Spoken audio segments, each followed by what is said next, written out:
आज प्रतीक का 7th birthday था। करीबन 3 दिन से इसकी जोर शोर से तैयारियां चल रही थी। प्रतीक के डैड अमन ने इस बर्थडे को ग्रैंड बनाने में कोई कसर नहीं छोड़ी थी। दोपहर से ही घर पर गेस्ट्स का आना जाना शुरू हो गया और देर रात करीबन 9 बजे शुरू हुई केक काटने की ceremony. Happy birthday to you. Happy birthday to you. Happy birthday dear Pratik. Happy birthday to you. अरे लाइट कहाँ चली गई यार? जनरली यहाँ लाइट नहीं जाती, लेकिन कमबख्त बिजली को भी आज ही जाना था। ये कहकर अमन घर की बालकनी की तरफ गया। बालकनी से देखा तो अगल बगल चारों तरफ लाइट थी और एकमात्र उन्हीं का घर था जहां रोशनी नहीं थी। अमन ने मोबाइल पर टॉर्च जलाई और सीढ़ियों के रास्ते पहुंचा नीचे मीटर रूम की तरफ। मीटर रूम के सामने लगा था एक ताला, पर जिस हिसाब से उस पर जंग जमी थी, ऐसा लग रहा था मानो महीनों से किसी ने उसे नहीं खोला। ताला खोलकर अमन जैसे ही अंदर कदम रखा, उसे वहां घुटन महसूस होने लगी।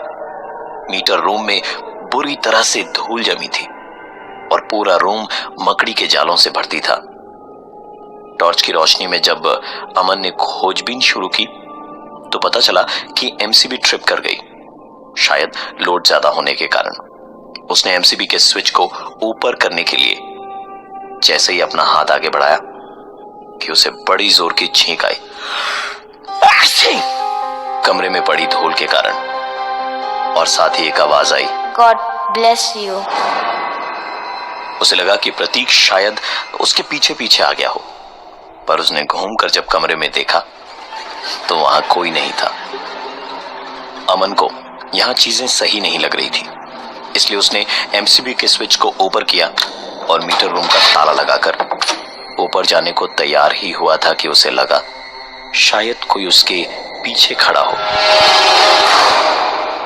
अमन की हिम्मत नहीं हुई पीछे घूमकर देखने की, इसलिए वो सीढ़ियों पर चढ़कर ऊपर की ओर जाने लगा।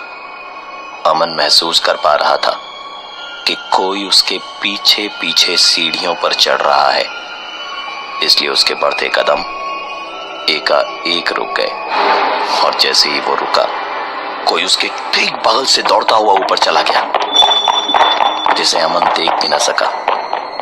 जो चीज दिखाई दी वो थी उसके सामने बंद होता दरवाजा। अमन दौड़ता हुआ ऊपर गया और दरवाजा खोलने की कोशिश करने लगा, पर दरवाजा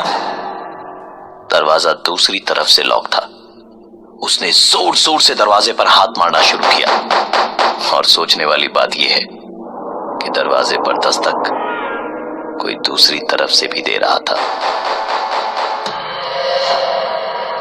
करीबन 1 मिनट तक यह सिलसिला चलता रहा और उसके बाद दरवाजा अमन की बीवी ने खोला और पूछा, तुम यहां क्या कर रहे हो? अमन ने जवाब दिया कि लाइट चली गई थी तो मैं चेक करने नीचे आया था। अमन की वाइफ ने उससे हंसते हुए कहा कि मेरे परिवार वालों से नजरें बचाए रखने के लिए अब तुम झूठ भी बोलने लगे। चलो पार्टी में, सब तुम्हारा इंतजार कर रहे हैं। अमन की बीवी और पार्टी के दूसरे लोगों की बातें माने तो लाइट गई ही नहीं थी। पार्टी खत्म हुई, सब लोग अपने अपने घर चले गए, पर अमन किसी गहरी सोच में डूबा था और रात को सो नहीं पा रहा था। पानी पीने के लिए कमरे से अमन हॉल में गया तो उसने अपने बेटे के कमरे से आती एक आवाज सुनी। उसने कमरे में जाकर लाइट जलाई तो देखा प्रतीक बड़े आराम से सो रहा था, पर तभी एक गाड़ी आई और उसके पैरों से टकराई। अमन ने उस गाड़ी को उठाया और अपने बेटे के कमरे का दरवाजा बंद कर